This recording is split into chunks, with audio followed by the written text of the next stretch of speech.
Okay, I'm trying to make sense of this. First of all, you make a sequel to the very first movie in this Dark Castle Entertainment lineup, right? You decide to go back and make a sequel, right?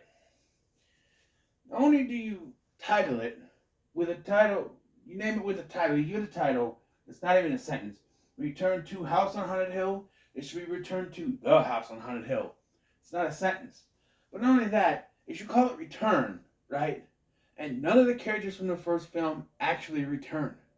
It's new characters going into this house, and therefore they're not returning. They've never been in there. It's not returning to the house if they've never been in there.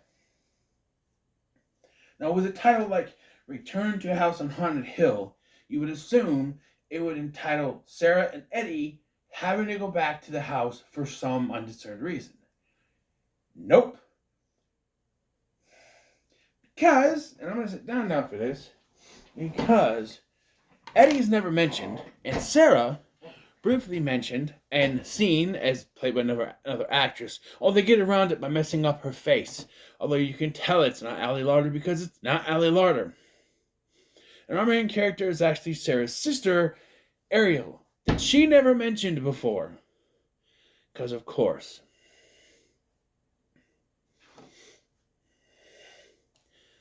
Look,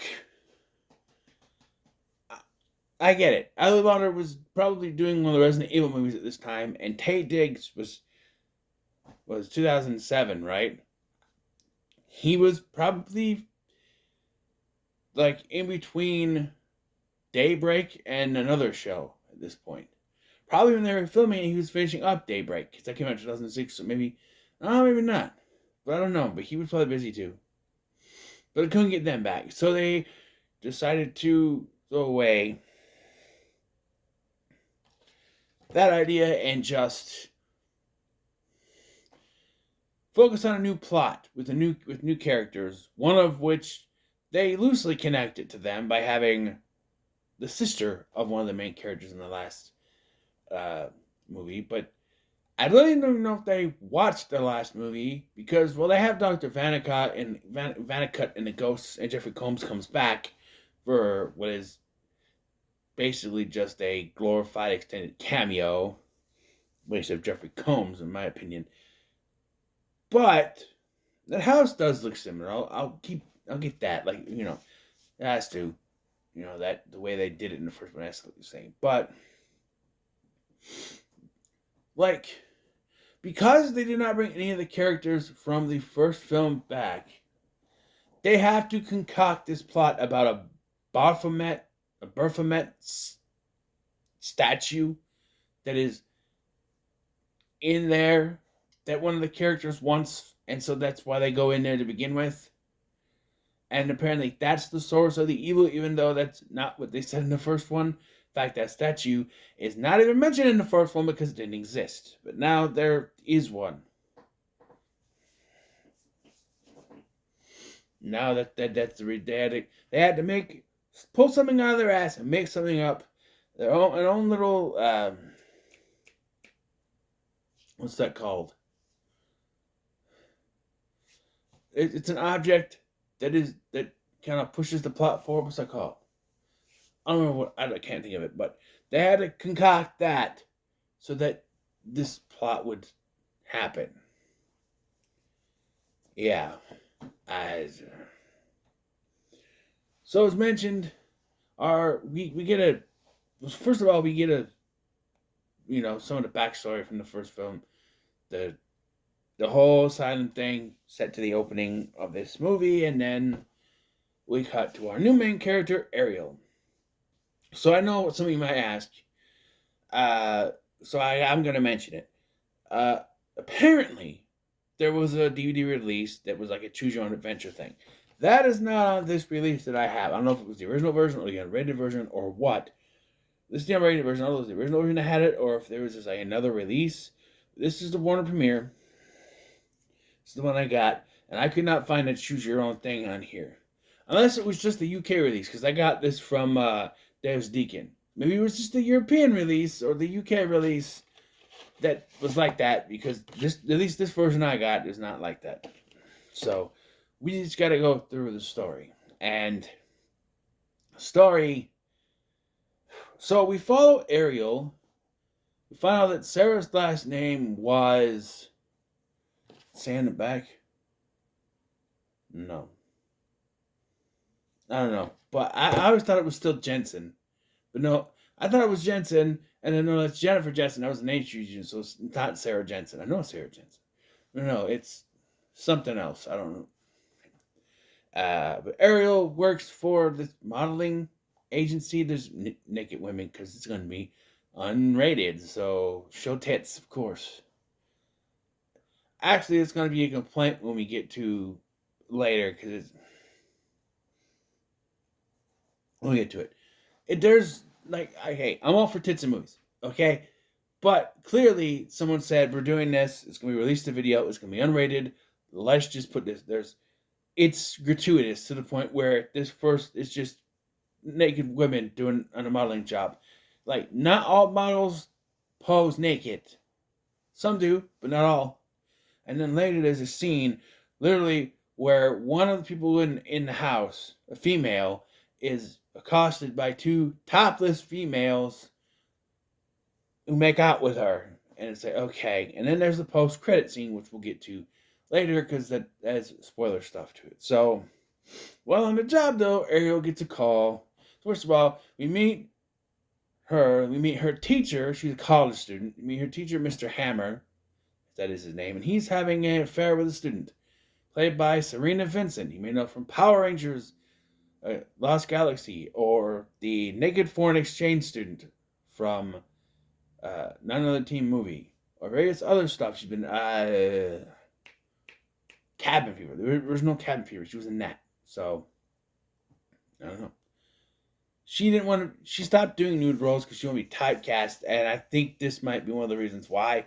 Because it's like, this is very much that character. We don't see her naked, so that's but it's one of those characters that is like, it's in that same vein, Just saying. But yeah, she's, sleeping with her college professor. And we also meet Ariel's boyfriend, Tyler, I think is his name. She gets a phone call from her mom saying that Sarah extinguished her own life.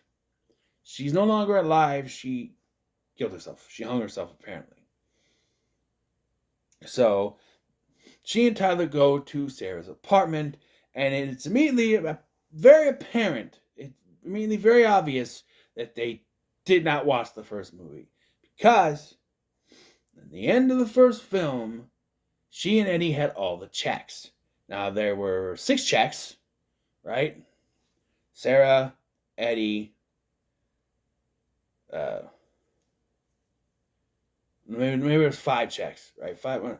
Sarah, Eddie, I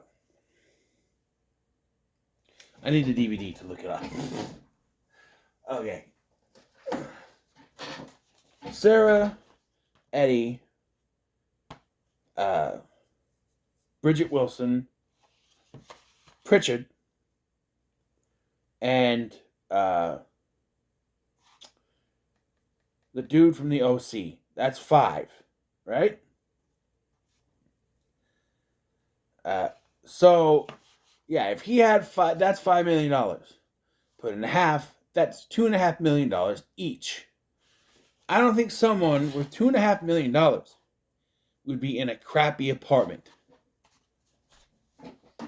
Just trying to hide, but still. Like I said, they take care of Sarah, but don't mention Eddie, because I don't think they cared. They just knew that one of the characters' name was Sarah, and so we gotta play on that. So, Hammer talks to Ariel and says that apparently Sarah was going to come back to the house to help look for the Baphomet statue, which Ariel does not buy because she was too afraid to go back to the house, which I buy. She wouldn't go back there, although we do find out that she was going to go back there.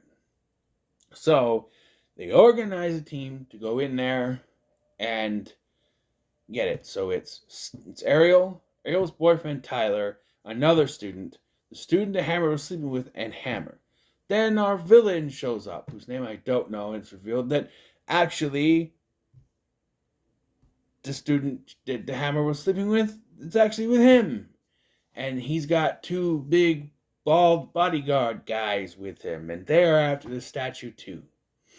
And as soon as they all get in there, the place goes into lockdown. And then they go toward the mechanism and then just shoot the hell out of it. And it stops, and it gets, they're not locked down anymore, but it doesn't work. And then we get to the people wander around in the house and get killed portion of the movie. Like I already mentioned one of them, the most memorable one with the two topless chicks. Yeah. Topless women. And then people also die. And I'm kind of speeding through this because it's really a bunch of nothing. It becomes a slasher film with Vanakit showing up, killing people, that whole thing. It becomes a slasher film with ghosts. It gets down to Ariel, Tyler, and Hammer knowing where the idol is and having to get the idol, and they have to destroy it, despite the fact that Hammer wants to get it. And they say that, Hammer's like, I have to resist, and we'll just destroy it. Well, this is where my frustrations set in. So they go in, and they go to destroy it. She starts shooting at it, and the bullets go off. Oh, it's bulletproof. You can't destroy it. And I'm like, then why have a plot point that you need to destroy it to get rid of the ghost? That's what they keep saying. You have to destroy it, get rid of the ghost. You have to destroy it, get rid of the ghost. Well, you can destroy it, so you can get rid of the ghosts. So how are we going to stop this movie? How is this movie going to end? How is the plot going to end? Because you presented us with a way to end the plot, and now you're saying that you presented us with a way to end the plot by saying if you destroy the idol, then the ghosts will stop. But now you have presented us with a problem because the idol can't be destroyed, so now the ghosts can't be stopped. And the place is locked down again. The villain gets his comeuppance because the ghosts tear him apart, and Vanakit eventually, because they decide to basically throw the idol down the drain. Yeah, and it gets basically down to the sewers. Because apparently, if the idol's no longer in the house, then the ghosts are free.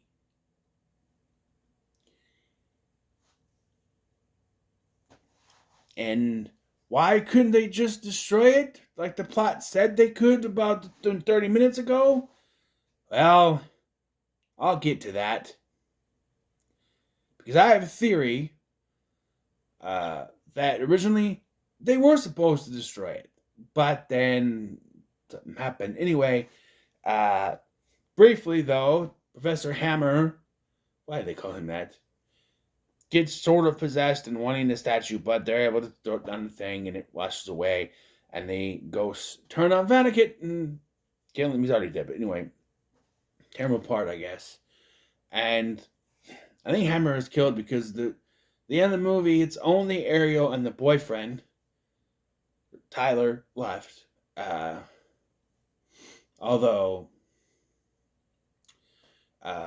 there's going to be questions, much like at the end of the first one, there's going to be questions. And they're not even getting money this time. By the way, if Sarah did not invest that $2.5 million in stuff and just put it in the bank, where did that money go? I'm just saying. I highly doubt that they let those checks uncashed. I'm just saying. The movie ends with this horrible mid-2000s rock song. But wait, there's more. And,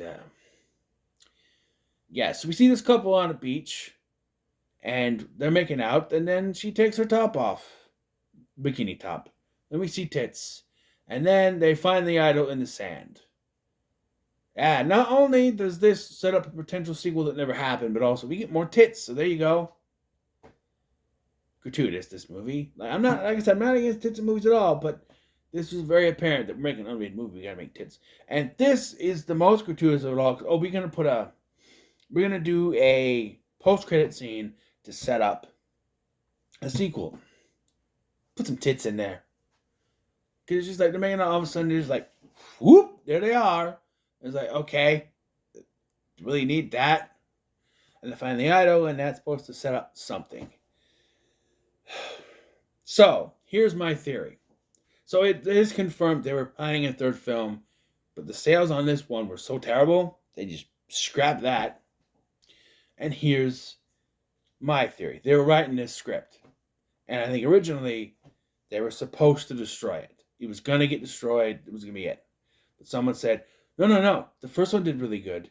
We need to capitalize on this, and we need to do another one.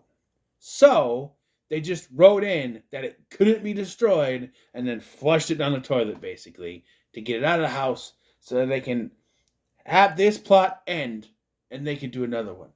But, like I said, the sales of this were so crap that they weren't able to make another one. There's not been a third one. It was canceled. There was nothing. And like I said, the title of this movie,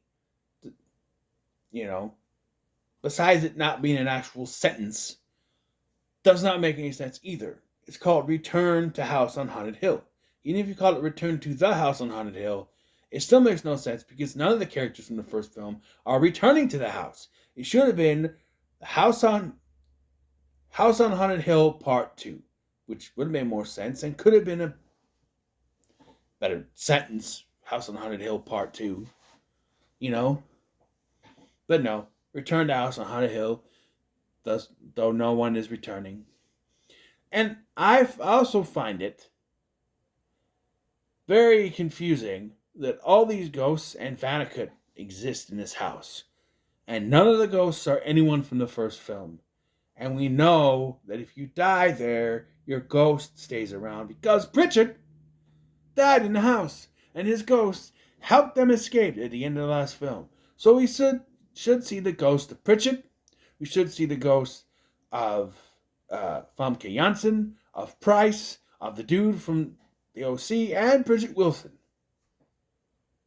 We should see ghosts, even if they're not by the actors. We should see people wearing costumes that are similar to them. I'm just saying. And I, for one, am very disappointed they didn't try to at least make a ghost of Price, as he was a prominent character in the last film, and they just brought Vanicut back, and there's no ghost of Price at all. Like, even if you couldn't get Jeffrey Rush back, which honestly you weren't going to, direct-to-video bullshit, but have someone dressed up like him, Though most people might assume it's just a nod to the original film, like the original 50s film with Vincent Price.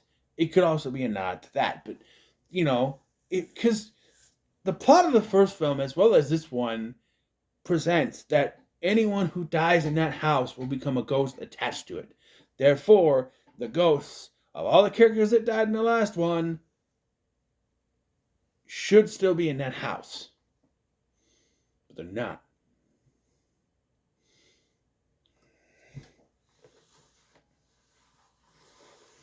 This one's not worth your time. It's not worth your time. And it may be worse than 13 Ghosts. To be honest, I'd rather watch 13 Ghosts again over this. But yeah, Return to House on Haunted Hill is not worth your time. Honestly, I prefer to just watch the first one and think just Happy Ever After.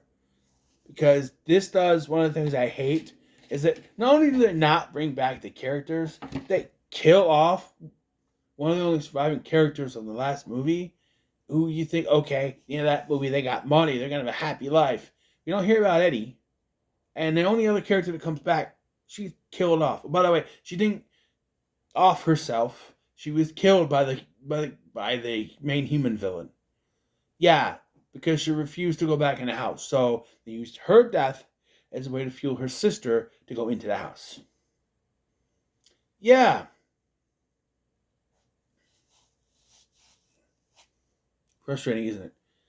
Yeah, no. Not worth your time at all. So, what are your thoughts on Return to House on Haunted Hill? Still not in sentence. Thank you for watching. I'm Scotty, and I'll see you in the next one.